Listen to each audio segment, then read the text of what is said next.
பேரிடர் காலங்களின் மீட்புப் பணிகளை மேற்கொள்வதற்கு அவசர கால வெள்ள மீட்புக் குழு அறிவிப்பு. தமிழ்நாடு நீர்வளத்துறை உத்தரவு. உக்ரைனுக்கு எதிரான போரில் அணு ஆயுதங்களை பயன்படுத்த ரஷ்ய ராணுவத்திற்கு அனுமதி.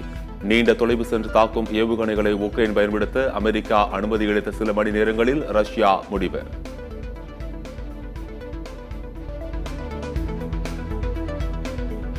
அமெரிக்கா வழங்கிய நீண்ட தூரம் சென்று தாக்கும் ஏவுகணையால் ரஷ்யா மீது உக்ரைன் தாக்குதலை தொடங்கியுள்ளதால் பரபரப்பு. ரஷ்ய அணு ஆயுதங்களை பயன்படுத்தக்கூடும் என்பதால் உக்ரைன் எல்லைப் பகுதி மக்கள் அச்சம்.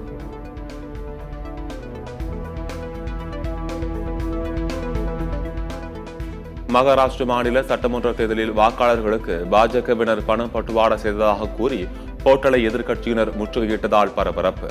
ஹோட்டலில் பாஜகவினர் வைத்திருந்த பணத்தை பறிமுதல் செய்த போலீசார்.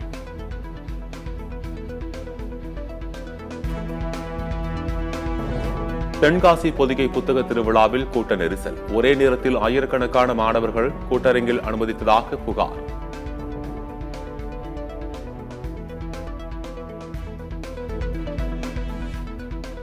இந்தி திணிப்புக்கான பரப்புரை கருவியாக எல்ஐசி இணையதளத்தை மத்திய அரசு பயன்படுத்துகிறது.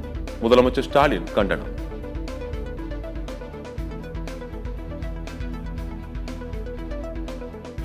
எல்ஐசி இணையதளத்தில் இந்தி திணிக்கப்பட்டதற்கு அதிமுக பொதுச் செயலாளர் எடப்பாடி பழனிசாமி கண்டனம். மத்திய அரசு இந்தியை திணிக்க மறைமுகமாக முயற்சிக்கிறது என குற்றச்சாட்டு.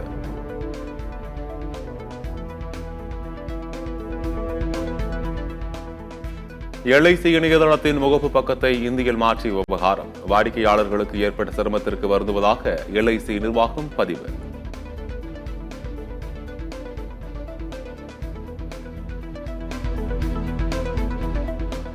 சென்னை திருவேற்காட்டில் ஆக்கிரமிப்புகளை அகற்றுவதற்கு எதிராக போராடியவர்களை வலுக்கட்டாயமாக கைது செய்த போலீசார் கைது செய்தபோது பெண்கள் சிலர் கீழே விழுந்து மயக்கம்.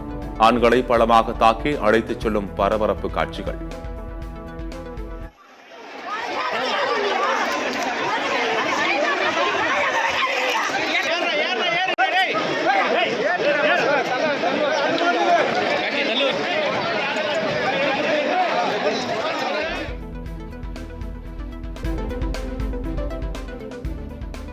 அதிமுகவுடன் கூட்டணி வைக்க சில முக்கிய கட்சிகள் 50 கோடி 100 கோடி என்று பணம் கேட்பதாக திண்டுக்கல் சீனிவாசன் குமரன். திருச்சி மாநகர் மாவட்ட அதிமுக கள ஆய்வுக்குழு கூட்டத்தில் சர்ச்சை பேச்சு. இமானுவேல் சேகரன் மணி மண்டபம் கட்ட தடையில்லை. எதிர்ப்பு தெரிவித்த மனுவை தள்ளுபடி செய்து உயர்நீதிமன்ற மதுரை கிளை உத்தரவு.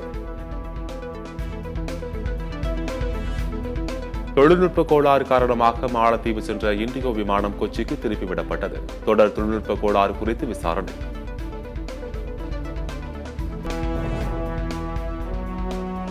மணிப்பூர் மாநிலத்தில் ஏற்பட்ட கலவரத்தில் உயிரிழந்த குகி சமூக மக்களின் நினைவாக காளி சவப்பட்டிகளுடன் பேரணி.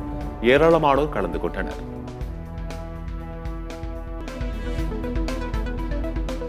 எல்லை பாதுகாப்பை உறுதி செய்ய அமெரிக்காவில் தேசிய அவசர நிலை பிரகடனம் செய்ய ட்ரம்ப் திட்டம்.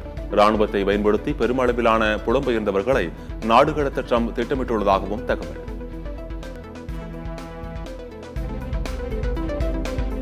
மலேசியா நாட்டின் தனித்தீவான பினாங்கிற்கு சென்னையில் இருந்து நேரடி தினசரி விமான சேவை டிசம்பர் 21ஆம் தேதியிலிருந்து தொடங்குகிறது.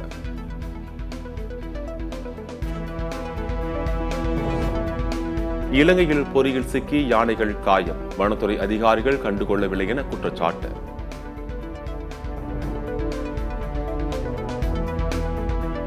IPL ஏலத்தில் மிச்சல் ஸ்டாக்கின் சாதனையை ரிஷப் பந்த் முறியடிப்பார். இந்திய முன்னாள் வீரர் இர்ஃபான் பதான் கணிப்பு.